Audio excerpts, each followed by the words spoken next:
السلام عليكم ورحمة الله وبركاته. ازيكم عاملين ايه؟ الفيديو بتاع النهاردة فيه افكار حلوة جدا جدا هتفيدك وهتنفعك في مطبخك. هنجيب حاجات وهنعمل لها اعادة تدوير كده.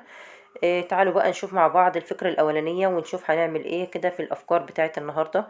معايا كيس كده اللي هو الكيس بتاع البلاستيك او الشنطة البلاستيك ديت اللي احنا بنجيب فيها اللبس مثلا، او بنجيب فيها اي حاجة من بره بالشكل ده كده. هنعمل منها حاجة حلوة النهاردة، هنعمل فيها حاجة هتفيدك في مطبخك. هتستعمليها، ممكن تستعمليها وانت بتعملي بسكويت، او انت بتعملي مثلا لو حابه تشتغلي مثلا في كيكه مثلا هتحط فيها كريم شانتيه او المهم الكيس اللي احنا هنعمله النهارده ده هيفيدك في مطبخك جدا جدا، وهيفيدك في الفتره اللي جايه كمان طبعا. في رمضان وفي العيد طبعا هنعمل بسكويت ونعمل حاجات حلوه كده في رمضان، فاحنا هنستعمل الكيس ده. تعالوا بقى اقول لكم كده احنا هنعمل كيس كريم شانتيه. تعالوا نقول لكم كده هنعمله ازاي. انا هجيب الكيس البلاستيك بتاعي كده بالشكل ده. ممكن تبقى اي كيس بقى اي لون، ممكن تجيبي كيس ابيض لو انت حباه ابيض، بس اللي موجود عندي انا اشتغلت بيه النهارده اللي هو الكيس الاصفر دوت. انا جبته كده تنيته على شكل مثلث زي ما شفتوا كده بالشكل ده، وقطعته كده بالمقص كده بالطريقه دي. شوف هعمل كيس بقى النهارده هعمله بطريقه سهله وبسيطه خالص، مش هيتقطع معاك وهتشتغلي بيه عادي جدا خالص. بصوا انا قصيته بالشكل ده. طبعا انا فتحته كده، هو في ناحية واحدة مفتوحة، الناحية دي هنحاول نسدها دلوقتي. هنقفلها كده برضو. هجيب كده سكينة واقفل الناحية اللي هي المفتوحة ديت، مش هتتفتح خالص معانا. هو الكيس كأنك شارياه من بره، مش انت مش عاملاه في بيتك. كمان انا جبت سكينة زي ما انتم شايفين سخنتها بالشكل ده. هبدأ بقى اسد الفتحة دي بتاعة الكيس. هي ناحية واحدة بس اللي مفتوحة.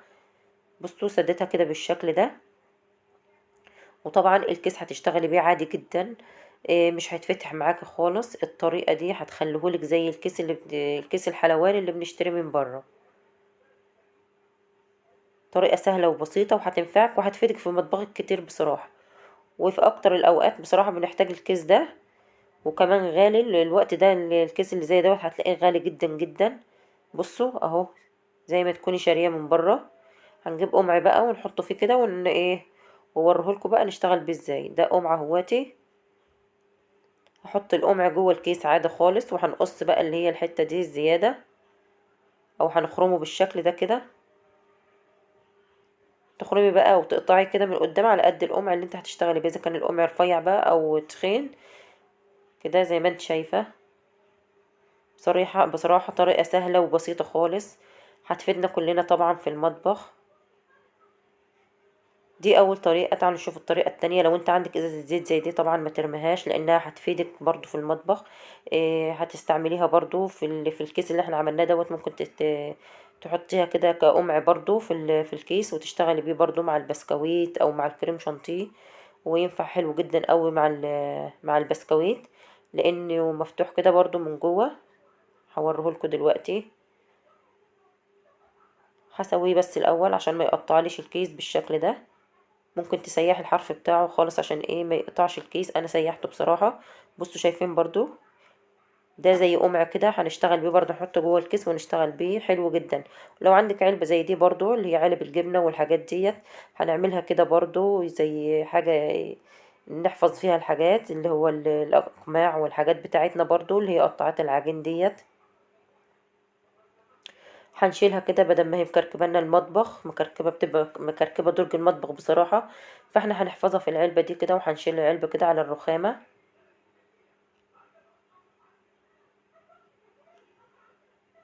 العلبه دي ممكن نحط فيها اي حاجه انت مش لاقيه لها مكان، هتحطها بقى في علبه تحطها في بطرمان. المهم مش هنرمي الحاجات دي خالص. تعالى على بقى الطريقه التانية بقى او التالتة. هنجيب هنا معلقه كربوناتو، واعصر عليها نص ليمونه بالشكل ده كده. معلقه كربوناتو صغيره، وهنعصر عليها نص ليمونه. هنعمل مسحوق حلو جدا جدا للغسيل. حطيت عليها نص كوباية من المية، وهنضيف عليها بقى شوية صغيرين خالص من الصابون او البريل اللي احنا بنغسل بيه. طبعا الطريقة دي هتخلي المواعين بتاعتك بتلمع تماما. لو كوبايات او استانلس او اي مواعين او اي اطباق عندك، طبعا الطريقة دي هتخليها بتلمع كده كأنك لسه شارية الحاجات دلوقتي. هنجرب في الطبق ده كمان.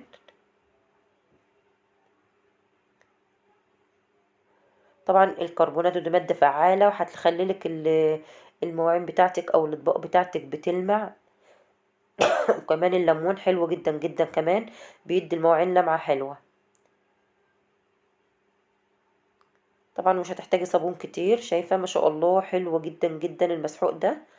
كمان هتجربيه في الكوبايات، هتخلي لك الكوباية كده زي الكريستال. هتخلي لك الكوباية بتلمع بصراحة وحلوة جدا. لو فيها اي صفارة او اي حاجة مكان الشاي، هتخليك الكوباية كده حلوة جدا وبتلمع كمان.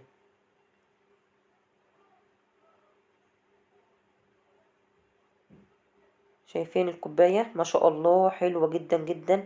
المسحوق ده تحفة بصراحة. الطريقة دي حلوة جدا جدا في غسيل المواعين. وكمان هتلمع لك لو عندك حلة ألومنيوم ولا حاجة، هتخليها لك بتلمع. تعالوا بقى احنا هنولع كده في الكراسة بتاعت ابنك ولا بنتك بقى. لما المدرسة خلصت طبعا وخدوا الأجازة، هتجيبي كراسة بقى هم كاتبين فيها ومستعملينها كده ومش هيستعملوها تاني. هتقطعيها كده في الحوض وهنولع بيها دلوقتي، هنولع فيها. وهقولك هنستعملها في ايه دلوقتي. الطريقة دي حلوة جدا جدا برضو، هقولك هتستعمليها في ايه دلوقتي. بس هولع في كل الورق دوت.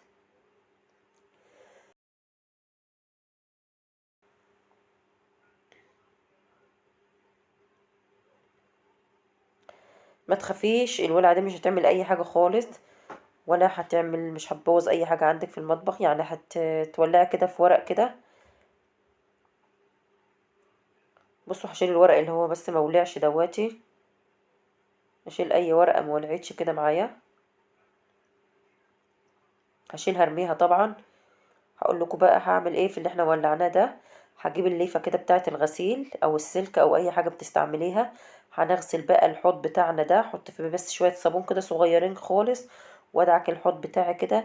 طبعا الطريقه دي هتلمع لك الحوض، تخليه كانه جديد. بصراحه الحوض بتاعك هيلمع. اللي هيشوف الحوض بتاعك هيستغرب طبعا من لمعانه. لان طبعا الناس كانت بتستعمل الحاجات دي زمان، بتغسل بها المواعين كمان والكوبايات. اللي الورق اللي هو محروق ده، بيلمع لك الحاجة وبيلمع لك المواعين. وبيلمع الحوض ده، هيخلي الحوض دوت بيلمع بصراحة، هتشوفيه دلوقتي. كأن الحوض بتاعك لسه جايبه جديد.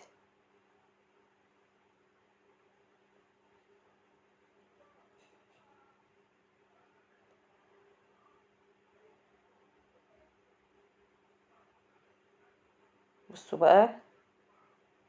جميل بصراحة. دي كانت الافكار بتاعت النهارده، يا رب الافكار بتاعتي تكون عجبتكم. متنسوش بقى تعملوا لي لايك واشتراك. لو لسه ما اشتركتيش نوريني كده باشتراكك وفعلي زر الجرس عشان لما كل ما انزل فيديو بقى يوصل لك كده وتستفادي وغيرك يستفاد. والسلام عليكم ورحمة الله وبركاته.